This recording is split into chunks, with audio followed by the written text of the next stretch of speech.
The soldiers of Bad Company are back, and they're bringing with them all the action, all the humor, and all the rampant destruction that made Battlefield Bad Company such an entertaining game.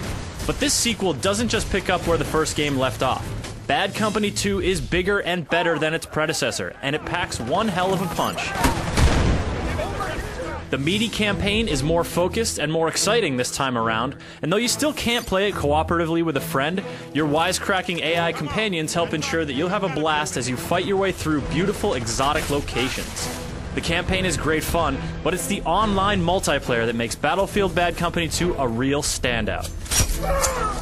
Huge maps, incredible destructibility, powerful vehicles, and excellent sound design all help create some of the most explosive and dynamic battlefields ever seen on consoles.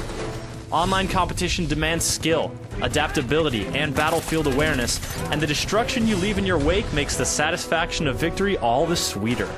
This excellent multiplayer action, coupled with the very entertaining campaign, makes Battlefield Bad Company 2 one of the best shooters around.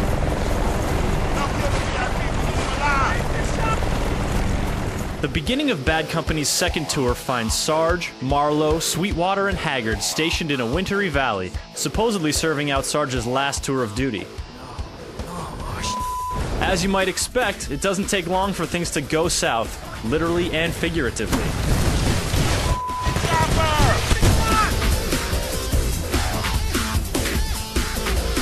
You soon leave the snow-capped mountains behind for the lush, teeming jungles of Bolivia.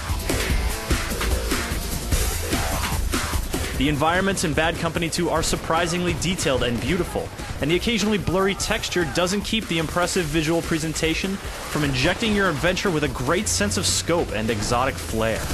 The sound design is even more impressive.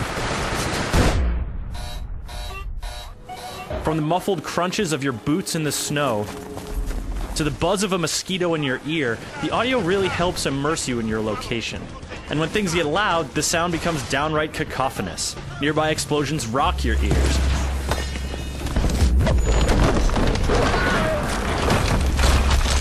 And after a while, you'll be able to identify individual guns by sound alone. The technical presentation is great across the board, and the visual improvements definitely help Bad Company 2 stand above its predecessor. Of course, half the fun of scenery is blowing it up. Trees, barricades, and buildings of all shapes and sizes crumble and break realistically when exposed to gunfire or explosives. An enemy shooting you through a narrow window can be a serious nuisance. That is, until you use your underbarrel grenade launcher to make that window a whole lot bigger. Snipers in tall towers can be dealt with similarly, and it is remarkably satisfying to blast the building out from under rooftop enemies. Pretty much every building can be completely leveled, killing anyone unlucky enough to be inside and giving you an invigorating feeling of destructive power. And if you're feeling extra destructive, some checkpoints are structured so that you can basically take a time out and spend a while thoroughly destroying the area you just fought through. It may not be in keeping with the spirit of your urgent mission, but it's a hell of a lot of fun. It would also be a lot of fun to blast your way through the story with a friend, but sadly there is no cooperative campaign play here. Fortunately, your in-game AI friends are very personable fellows. Combat-wise, they are competent and avoid exploiting their invincibility. They kill enemies frequently enough to make them seem like solid contributors, but not so frequently that they do the lion's share of the work. That's your job. They also contribute their excellent personalities, cracking wise during the heat of combat as well as during downtime. Bad Company's chatter is both endearing and hilarious, and if you hang around at checkpoints later in the game, you'll hear some very enjoyable exchanges on subjects like Haggard's command of Spanish and Sarge's respect for the dead. All right, Haggard, go on and speak me some of that Spanish, big boy. You guys wish you'd hear me. It's more kind of a mixture. Come on, no, you talking, show us. My people in Texas call it Spanglish. Spanglish? Yeah. Sweet, I bet he could even say two I go words. down to Taco Bell, pretty much ask for anything on the menu.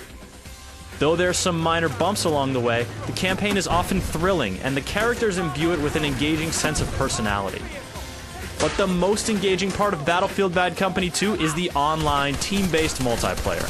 Up to 24 players compete in squads in one of 4 match types. These include multi-stage attack and defend missions, struggles for control point dominance, and 4-squad team deathmatch. The different types offer different flavors of combat, but the core action is intense and engaging no matter which mode you play. The sound design continues to be a standout here, and every gunshot, teammate exclamation, and engine rumble is a valuable clue. Destruction is another factor that distinguishes Bad Company 2's multiplayer. No building, no cover position, no sniper perch, no copse of trees is safe from destruction.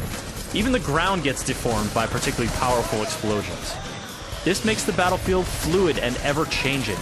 That building with great sightlines might be reduced to rubble, while a destroyed vehicle may offer temporary cover. Attackers may opt to batter a sensitive object with tank shells rather than try to plant an explosive, while a marauding helicopter can make running across the road a perilous proposition. As the end of each conflict approaches, the environments look like a shell of their former selves, but even the fiercest conflict always leaves room for strategic maneuvering. Adapting to battlefield conditions is just as important as altering the battlefield to suit your team's needs. This tactical destruction makes each map feel less like an arena created for combat and more like an actual battlefield, and the resulting action is much more immediate and explosive. Each of the 4 classes of soldier excels at a different combat role. Assault leads the way with powerful mid-range weapons and underbarrel grenade launchers. Engineers support or destroy vehicles and wield submachine guns, while medics pack powerful machine guns and the ability to heal or revive teammates. Recon soldiers have scoped rifles and C4, both of which pack a punch. Playing as a certain class will earn you progress towards unlocking new weapons and gadgets, as well as attribute-boosting specializations. There's also some fluidity between classes, and any player can pick up a dead soldier's kit and adopt new tactics on the fly. Also, each player has the ability to spot an enemy by looking down their sights at them and pressing a button. This simple yet potent tactic puts a temporary marker over the enemy's head that your whole team can see, significantly shortening that soldier's expected lifespan. When you die, you can respawn on your squad mate or at the designated respawn point, which is where vehicles will become available for you to use. Some are designed for mobility, like ATVs and jet skis, while others pack more of a punch, like tanks and helicopters. Each vehicle is tactically powerful when applied correctly, and they help make the battlefield significantly more hectic and fun.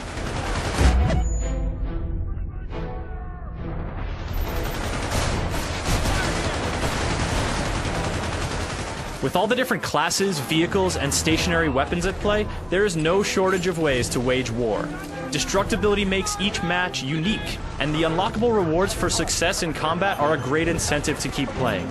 Though really, once you get a taste of Battlefield Bad Company 2's thrilling online combat, those incentives will seem like the icing on the cake.